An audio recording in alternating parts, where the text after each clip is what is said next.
Mi madre me demandó por robo para salvar a mi hermano y casi destruye mi vida. Siempre supe que en mi familia había un hijo favorito, pero nunca imaginé que estarían dispuestos a destruir mi vida entera para salvarlo de sus propios errores. Mi nombre es Camila. Hace casi 7 años, tomé la decisión más difícil de mi vida, dejar la Universidad de Medicina. Mi papá es un cirujano reconocido y mi mamá es enfermera jefa, así que para ellos, que yo decidiera dedicarme a la repostería y la alta cocina era una vergüenza inaceptable. Mi hermano menor, Mateo, siempre fue el hijo dorado. Él sí siguió los pasos de mi papá, o al menos eso les hacía creer a todos con sus falsas calificaciones. El día que empaqué mis maletas tras una discusión horrible donde mi papá me gritó que nunca sería nadie en la vida y que me olvidara de que tenía una familia, decidí cortar todo contacto. Me dolió en el alma, pero sabía que quedarme allí significaba morir lentamente por dentro, asfixiada por sus expectativas imposibles y sus constantes comparaciones hirientes.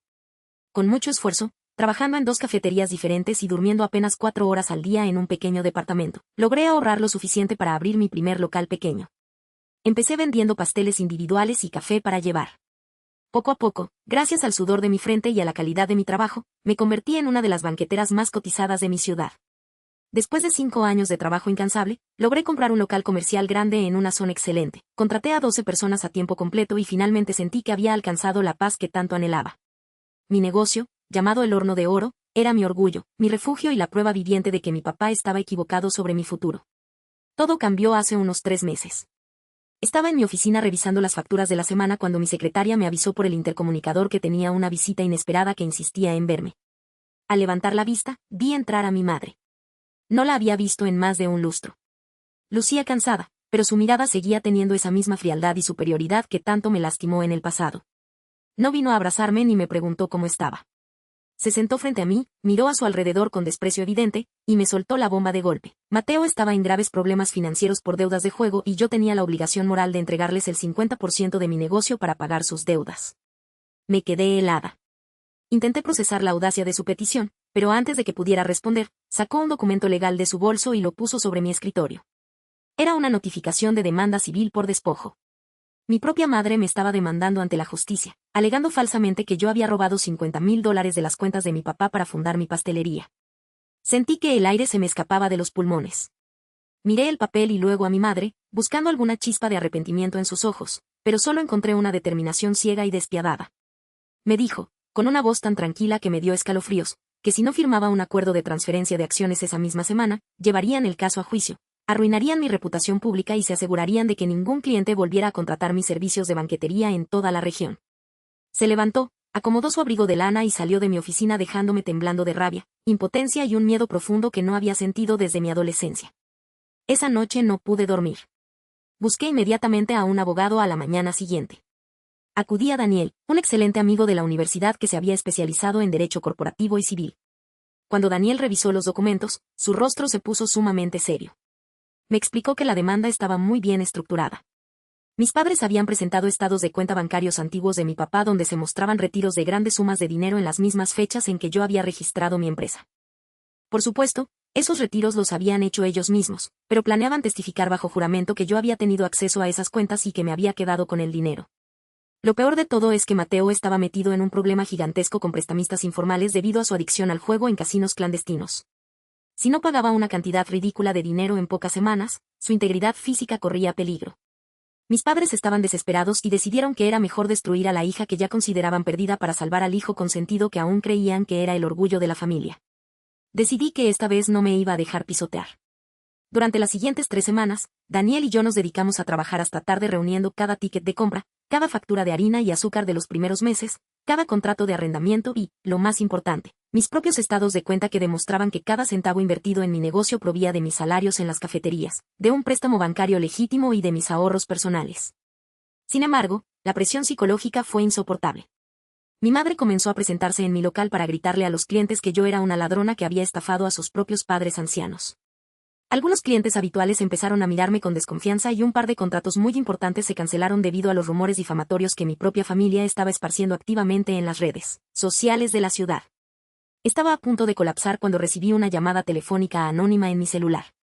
Una voz femenina distorsionada me dijo que si realmente quería salvar mi negocio y mi libertad, debía revisar la computadora portátil de mi hermano Mateo, la cual se encontraba en la casa de mis padres. La informante me aseguró que allí encontraría las pruebas de que mis padres sabían perfectamente a dónde había ido a parar el dinero que me acusaban de haberles robado. Decidí contactar a la esposa de Mateo, quien se estaba divorciando de él en secreto debido a sus constantes deudas y mentiras. Ella, cansada de tanta toxicidad familiar, aceptó ayudarme y me entregó una copia de seguridad de los archivos de la computadora de mi hermano. Lo que encontramos en ese disco duro superó mis peores pesadillas. No solo encontramos registros de las transferencias electrónicas que mi papá le había hecho a Mateo para pagar sus deudas de juego, sino también correos electrónicos donde mi madre redactaba el plan para incriminarme. En uno de los correos, mi mamá escribía: Camila tiene un negocio próspero. Si la presionamos con la demanda por robo, firmará lo que sea para evitar el escándalo. De esa forma, tomamos el control de su pastelería, la vendemos y pagamos lo de Mateo. Ella nunca debió tener éxito en primer lugar. Ver esas palabras escritas por la mujer que me dio la vida me rompió el corazón, pero también encendió en mí una furia fría y calculadora. Ya no iba a limitarme a defenderme, iba a contraatacar con toda la fuerza que la ley me otorgaba. El día de la audiencia llegó en una mañana lluviosa. Mis padres y mi hermano entraron a la sala con una sonrisa de suficiencia, convencidos de que me tendrían de rodillas. Mi papá testificó primero, asegurando con voz quebrada que yo le había robado los ahorros de toda su vida. Mi madre lo secundó, derramando lágrimas falsas. Cuando llegó nuestro turno, Daniel se levantó con una calma que me dio una seguridad infinita. Presentó primero las pruebas financieras de mi negocio, demostrando la trazabilidad impecable de cada peso. Pero el golpe de gracia llegó cuando proyectamos los correos electrónicos de mi madre y los registros bancarios de las transferencias directas a las cuentas de los casinos donde mi hermano gastaba el dinero. La cara de mis padres se desfiguró por completo. Mi hermano Mateo comenzó a temblar visiblemente. El juez, indignado por la audacia de la mentira y el intento de utilizar el sistema judicial para una extorsión, suspendió la sesión de inmediato y ordenó que se abriera una investigación penal contra mis padres por falsedad de declaración, fraude procesal y extorsión. Mi hermano Mateo se echó a llorar en plena sala, dándose cuenta de que su última oportunidad se había esfumado. Salí de ese tribunal tomada de la mano de Daniel, sintiendo por primera vez en años que podía respirar libremente. El peso de la culpa y el rechazo familiar que había llevado en mis hombros finalmente se había desvanecido para siempre. Actualización. Han pasado casi 6 semanas desde el día de la audiencia y las cosas han tomado un rumbo que jamás imaginé. El escándalo en nuestra comunidad fue tan grande que mi papá fue obligado a jubilarse de manera anticipada de la clínica donde trabajaba para evitar que la reputación de la institución se viera afectada.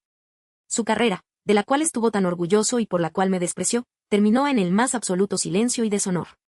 Mi madre, por su parte, enfrenta ahora un proceso legal penal muy serio que podría llevarla a cumplir tiempo de prisión domiciliaria, además de tener que pagar una multa económica tan alta que los obligará a vender la casa familiar donde crecí para poder costear los gastos de los abogados. Mi hermano Mateo no pudo escapar de sus acreedores por más tiempo. Al no poder conseguir el dinero de mi negocio, tuvo que declarar la bancarrota personal y actualmente se encuentra en un centro de rehabilitación, intentando reconstruir su vida desde cero, aunque el daño que causó es irreparable. Su exesposa y yo nos hemos vuelto grandes amigas y ella trabaja ahora conmigo en la administración de la pastelería. En cuanto a mí, el horno de oro ha prosperado más que nunca. Las ventas se triplicaron y Daniel y yo hemos comenzado a salir de manera formal. Él ha sido mi roca en todo este proceso y me ha enseñado que el apoyo incondicional sí existe. Entendí que la familia no es la de sangre, sino la que decides construir con amor y respeto. Hoy miro al futuro con la cabeza en alto, sabiendo que la vida siempre pone a cada quien en su lugar. El tiempo y las consecuencias siempre ponen a cada uno en su lugar. ¿Qué opinas de esta situación? Comenta y síguenos.